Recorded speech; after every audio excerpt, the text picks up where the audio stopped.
என்னுடைய காரை நான் தினசரி அதை க்ளீன் பண்ணிவிட்டு அந்த கிளாஸ்க்கு உள்ளே பூவெல்லாம் வச்சு ஒரு நாள் தவறாமல் அதை நான் பண்ணிட்டு இருக்கேன் 15 வருஷமா. உனக்கு என்னப்பா நீ பைத்தியம், நீ என்ன வேணாலும் பேசுவ. ஏங்க 15 வருஷமா உங்களுக்கு பூ வாங்கி கொடுக்காம காருக்கு பூ போட்டுக்கிட்டு இருக்காருங்க அவரு. பைத்தியக்காரப்ப எதுக்குடா வரீங்க எங்கெல்லாம்? கேட்டா அது ஃபர்ஸ்ட் ஒய்ஃப் அதுன்னு தான் சொல்றாரு சார். எனக்கு வாங்கியே தர மாட்டேன். மச்சான் யாரா இவனுங்க? எங்கிந்திரா வந்துக்கிறானுங்க? கார்ல ஃப்ரெஷ்ஷா பூ இருக்கும். டெய்லி பாத்தீங்கன்னா ஃப்ரெஷ்ஷா பூ இருக்கும். டெய்லி காரை துடைச்சிருவாரு. நானாலாம் எதுவும் பண்ணல, கதையில அப்படி இருக்குது. எவ்வளவு முழம் பூ வாங்குவீங்க ஒரு நாளைக்கு காருக்கு? அது ஒரு முழம் வாங்கிடுவேன் சார் தினசரி. இந்த பூ வச்சிருக்கீங்களே, இது வாங்கி நான் தான் சார் வாங்கி. நீங்களா வாங்கிட்டதா? ஃப்ரைடேன்ட்டு நானே வாங்கிட்டேன். என்ன கொடுமை சரவணனது. காருக்கு ஏன் டெய்லி பூ வைக்கணும்னு தோணுது? நம்மளை அழகுபடுத்திக்கிறோம்ல சார் தினசரி. அதே மாதிரி அந்த கார் வாஷ் பண்ணி அதுக்கு அது ஒரு உயிர் உள்ள பொருள் மாதிரி நான் பார்க்குறேன். என்னங்க எனக்கு ஒண்ணுமே புரியல. அதுதானப்பா எனக்கும் புரியல. ஏங்க உயிருள்ள ஆள் தான் இந்த நேராவே உட்காந்துருக்காங்க, அவங்களுக்கு ஒண்ணுமே வாங்கி கொடுக்கறல. அப்புறம் அவங்களுக்கு நான் தனிப்பட்ட முறை செய்வேன் சார், அது என்னுடைய கடமை. அது இந்த மாதிரி நீ முன் யோசனை சொல்றதுனால தான் உனக்கு முன்மண்டையில முடியே முளைக்காம. உங்களுக்கு மாதிரி என்னக்கா தலையில வச்சு விட்டுருக்காரா? அதெல்லாம் கிடையாது. வாங்கி கொடுக்கறதே பெருசு. அதுல தலையில எங்க சார் வைக்க? அப்பா நீ கூப்பிட சொன்னாலும் வந்திருக்காரு. இந்த தீவட்டியாவா? செக் பரவாயில்லையா? என்னையா தெருவுல போறவன கூட்டு வந்துட்டீங்க? ஏன் விருப்பம் இல்ல? அப்படி விருப்பம் இல்லையா? அப்படிங்கிற இல்ல சார். நீ ஏன்டா பதற? நானே பதறல, நீ ஏன் பதற? இருக்காப்பா. விருப்பம் இல்ல சார், அபிமானம் அது மேல அதிகமா வச்சிருக்காரு. அதுதான் உண்மை. காரை உயிருள்ள ஒன்றாக பார்த்தல் ஒண்ணு இருக்கு. ஆனா நீங்க பாக்குறது அப்படி தெரியல. காரை மனைவியாகவே பார்க்கிறீர்கள். என்ன சொல்லிக்கிற? முதுகிழம்புலாம் தெரியுதுடா. முதுகிழம்பு தெரியுதா? அப்படி கூட எடுத்துக்கலாம். ஏன்னா மனைவியா பார்க்குறேன், அந்த அளவுக்கு பாசமா இருக்கணும் அதோட கார்ல. எங்க போய் முடிய போதும்? அட அங்கதானே விஷயமே இருக்கு. ஏன்னா 20 வருஷமா அதோட இருந்துட்டு இருக்கேன். 20 வருஷமா. உங்களுக்கு கல்யாணம் எத்தனை வருஷம் ஆச்சு?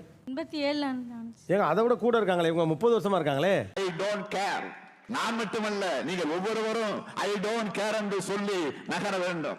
அது என்னுடைய கடமை சார். இது வந்து பாசத்தை வெளிப்படுத்துறது. புரியல. இல்ல புரியல. கல்யாணம் பண்ணது கடமை. கடமைக்கு நான் எல்லாமே செய்யணும். நான் யாரா நீ இவ்வளவு டேலண்டட் ஆகுற? புரியல. இது கடமை, அது பாசமா? எஸ். என்னங்க எஸ்ங்கிறாரு? ஐயோ இந்த சின்ன விஷயத்த கூட புரிஞ்சு தெரியாத தத்தியா இருக்கிறானே. நீங்க அந்த காரை அவர் கொஞ்சுவாரு, கும்பிடுவாரு, நீங்க திட்டுவீங்களா?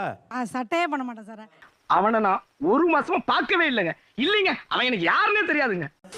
பைக் வாங்குறதுக்கு முன்னாடிலேருந்தே எனக்கு குதிரைகள் மேலே ரொம்ப ஆர்வம் உண்டு. ஸோ எனக்கு பைக்குன்னு எனக்கு ஒரு பைக் வந்தப்போவே அதை நான் குதிரையாக தான் பாவிச்சேனே. பெரிய ராஜா தேசிங்க குதிரையில போறாரு. ப்ளஸ் என்னோட பைக் வந்துட்டு கத்தும், பேசும், கோவப்படும், எல்லாமே பண்ணும். ஐயா அதுக்கு என்னப்பா பண்ண சொல்ற? அவங்க ரெண்டு பேரையும் நான் சமாதானப்படுத்தணும். என்னால் நடு ரோட்டில் கத்திட்டு ஆன்னு போக முடியாது. எனக்கு ரொம்ப ஆஃபாக இருக்கும். எனக்கு கத்தணும்னு தோணும். அப்போ என்னோட எக்ஸாஸ்ட் எனக்கு பதிலாக கத்தும்.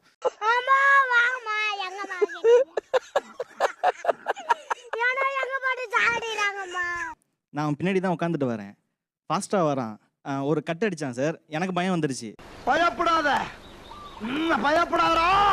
அப்போ என்ன சொல்கிறானா, என் தம்பி என்னை காப்பாற்றிடுவான்டா. டேய் உன்னை காப்பாற்றுவான் ரைட்டரா, பின்னாடி நான் உட்காந்துருக்கேன்டா. சாவு சாவும்ல செத்த பையில நீ நலமா இருந்தா ஒளிஞ்ச எனக்கு பத்தி நீ சாவும்ல செத்த பையில. அதீதமா கொஞ்சம் வேகமா போட்டுறது வண்டி காப்பாத்திரும். ஏன்னா இந்த வண்டி என்னை காப்பாத்துற வண்டி. என்னென்ன சொல்றான் பாருங்க, கம்பி கட்டுற கதையெல்லாம் எடுத்து போடுறாங்க. அப்ப நீ வண்டி வேகமா ஓட்டுற ஆளா மாறுறீங்க. உங்க நம்பிக்கை ஒரு கட்டத்துக்கு மேல நீங்க பாதுகாப்பு இல்லாமல் வண்டி ஓட்டுறது நோக்கி உங்க நகர்த்துதுல. என்ன எல்லாம் பேசாம இருக்கீங்க? நான் சொல்றேன் சரிதானே? ஆமா ஆமா இல்ல எனக்கு எதுவும் அடிப்படவே இல்லை.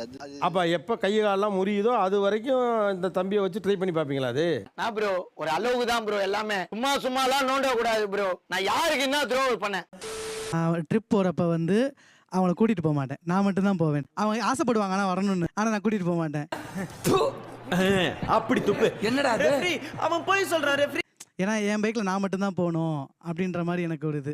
ஏமா இப்படி தப்பு பண்றீங்களம்மா? எனக்கு வந்து போகணும்னு ஆசையா இருக்கு. ஒரு லவ்வா, ஒரு அஃபெக்ஷனா, உங்களோட போய் சுத்தி பார்க்கணும், நிறைய இடத்துக்கு போகணும்லாம் ஆசையா தான் இருக்கு. ஆனா என்ன பிரயோஜனம்? அம்மா ஜல்லிக்கு பிரயோஜனம்லடா. அதெல்லாம் உனக்கு ஒண்ணும் தெரியாது. இன்னும் மேரேஜ் ஆயும் நான் சிங்கிளா இருக்கிறேன் அப்படின்ற மாதிரியே அவங்க ஜாலியா சுத்தணும்னு நினைக்கிறாங்க. நினைக்கிறான் அப்படி பஞ்சாயத்து பண்ண நினைக்கிறான். அதை சொல்லு முதல்ல. ஆக்சுவலா அவங்களையும் கூட்டி போனா என்ன? அவங்களுக்கு ரொம்ப பிடிச்சிருக்கு டிரைவ். நான் நினைச்சா பண்ணலாம், ஸோ ஆனால் பண்ண மாட்டேன். லாக்டவுனில் மேரேஜ் நடந்துச்சு. ஸோ ஹனிமூனில் பைக் ட்ரிப் போகலாம், பைக்கில் கொடைக்கானல் போகலாம் அப்படின்னு பிளான் பண்ணோம். இந்த பைக் நல்லா தான் ஓடிட்டு இருந்துச்சு. அவங்கள கூட்டிகிட்டு போகிறப்ப அதோட பிரேக் டவுன் ஆயிடுச்சு. அதுக்கப்புறம் சரி ஏதோ ஒரு ராசி இல்லை போல இவங்களை கூப்பிட்டு போனா என்ன சொல்ல சொன்னா என்ன சொல்லிட்டு இருக்க? சார் அப்ப வந்து பைக் தானே சார் ராசி இல்ல, பைக் தானே சார் பிரச்சனை. அது 2 பேரை வச்சு லோடு வந்து இழுக்கல. அப்ப என்ன பண்ணணும்? எப்படி? என்ன விட்டுட்டு பைக்கை மட்டும் எடுத்துட்டு போகணுமா, இல்ல வேற பைக் வேணா வாங்கிட்டு என்னைய கூட்டு போகணுமா? ஆஹா, ஹெட் ஸ்மூத்தா டேன் ஆகுது. இங்க பா. ஹனிமூன் போயிருக்கீங்க, அதுல வண்டி பிரேக் டவுன் ஆனதுங்கிறது ஒரு சாதாரண சம்பவம். என்ன பங்கு? மாட்டிக்கிட்ட பங்கு. ஆனா அதுக்கு நீங்க ஒரு மனைவி ராசி இல்லாதவங்கிற அளவுக்கு நீங்க சிரிக்கிறீங்க வேற. சிரிக்கிற வெக்கமா இல்ல? அது எங்க இருக்கு?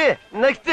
சரி, அந்த பைக்கை என்னென்னலாம் பண்ணணும்னு உங்களுக்கு தோணுது? சும்மா சொல்லுங்க. எனக்கு அதை அடிச்சு சீட்டெல்லாம் பிக்கணும் போலலாம் தோணும்.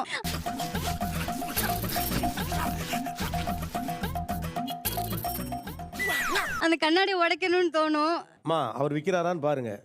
எல்லாத்தையும் அந்த மண்ணெண்ணெய் என் ஸ்பான்சர். சரிங்க சார்.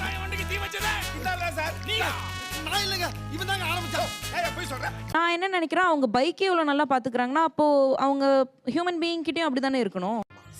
அதான் பிரச்சனையே. என்ன பிரச்சனை? ஆகல பர்சனலா எனக்கு செட் ஆகல, அதனால நம்ம அது என் பர்சனல், அது ஏன் நான் உங்ககிட்ட டிஸ்கிரைப் பண்ண முடியாது.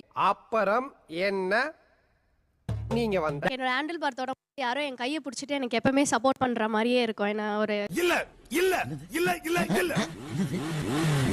எப்படி ஹேண்டில் பாரை தொடும்போதே அது சார் நம்ம இறுக்கி பிடிச்சிட்டு இருக்கோம்ல சார், நம்ம கையை யாரோ ஒருத்தவங்க பிடிச்சிட்டு இருக்க மாதிரியே இருக்கும். இது ரொம்ப அதிசயமா இருக்குங்க. ஆச்சரியமா இருக்குங்க. நான் சோகமா இருக்கும் போதோ சந்தோஷமா இருக்கும் போதோ எல்லாத்தையுமே என் கூட ஒருத்தர் இருக்கான், என்னை பிடிச்சிக்கிட்டு லைஃப் லாங் என் கூடயே இருப்பான். எவ்வளவு வாட்டி சொன்னேன் அழகா இருந்தா அறிவு சுத்தமா இருக்காதுன்னு, பாத்தியா? வண்டி ஓட்டும் போதும் ரொம்பவே என்னோட ஸ்போர்ட்ஸ் மாடல்னால என்ன ஹக் பண்ற மாதிரி தான் இருக்கும் சார் என் பைக்கு. இறுக்கி அடிச்சு ஒரு உம்மை தரும். திடீர்னு போகும்போது திடீர்னு ஒரு நல்ல ஃபீல் இருந்தா நான் ஹக் பண்ணி, டேய் செம்ம ஜாலியா இருக்குல்ல நம்ம போறது, இவ்வளவு ஹாப்பியா இருக்கும். இல்லையே, அதெல்லாம் இல்லையே. இல்லையா? இருக்குடா. எங்கடா இருக்கு? இருந்தா படிக்க மாட்டேனா? சரியா படிக்கிறது. ஒரு லோவா ஃபீல் பண்ணும்போது ஓகே என்னை யாரும் சப்போர்ட் பண்றதுக்கு ஒருத்தவங்க இருக்காங்க அப்படின்னு சொல்லிட்டு இருக்கோம் சார். என்னடா குழப்புறா? என்ன சார் இது கூட புரியலையா? என்ன கொஞ்சம் பார்த்தாலே தெரியலையா சார் எப்படி இருக்கான், செம்ம ஹாட்டா செக்ஸியா. ஆளை பார்த்த ஒரு மாதிரியா இருக்கா, செய்யற வேலையெல்லாம் வித்தியாசமா வருது. பார்க்க அழகா இருக்கா, அவன் கண்ட பாருங்க எப்படி இருக்கு. கீழ்பாக்கம் மெண்டல் ஹாஸ்பிட்டல் ஒரு பைத்தியம் பைக்ல பறந்து போயிட்டு இருக்கு, அதை பட்டன் பிடிச்சீங்கன்னா பல பேருக்கு நல்லது. ஆன் பண்ணி பாருங்க சார் எப்படி இருக்கு. அவன் கண்ணை பார்த்தாலே ஒரு லவ் தானா வராதா சார்? ரொம்ப ஓவரா போறீங்கடா, வேணாம்டா, தெய்வ குத்தமாயி போகுடா. கூட யாருமே ஸ்கிராச் பண்ண கூடாதுன்னு பிபிஎஃப், யாருன்னா தொட்டா கூட எனக்கு கோவம் வரும். திடீர்னு எதனா பண்ணிட்டாங்கடா அப்படி சொல்லிட்டு இப்படியே வராது. வண்டினா ஸ்கிராட்ச் வச்சு விழுங்க, இப்படி அவனா திரும்ப தானே செய்வான். அந்த பார்க்கிங் நினைக்கிறேன் அப்படி ஒருத்தர் திருப்புவாங்க. இது என்னன்னு இப்படி சுரண்டி பாக்குறாங்க. என்னடா பாக்குற பண்ணி பயல புடிங்க சார், அவனை புடிச்சு ஜெயில போடுங்க சார். அவனை எல்லாம் பார்க்கிங்ல வண்டி இருந்தா இந்த இப்படி உதச்சிட்டே இருப்போம் சார். அதுக்கு ஒரு உயிர் இருக்கு சார், அப்படிலாம் ட்ரீட் பண்ண முடியாது. பிரீத்தி, this is such a behavior but it's okay. இங்க உயிர் இருக்கு சொல்ல மாட்டேங்க சார். காட்டுறேன் சார், உயிர் காட்டிட்டா. ஆஹா, என்ன இப்படி கெட்டு போயிட்டாரு. கல்யாணம் ஆனதுக்கு அப்புறம் கூட எங்க வண்டி பெட்ரூம்ல தான் இருந்தது. குழந்தை அந்த வண்டி மேல ஆடும் விளையாடும். அதுக்கப்புறம் தான் மெதுவா நான் வந்து இன்னமும் வீட்டுக்குள்ள பெட்ரூம்ல தான் இருக்கு. ஆமா. என்னம்மா இப்படி தப்பு பண்றீங்களம்மா? என்ன மறக்காம சர்ப்ரைஸ் பண்ணுங்க. Thank you.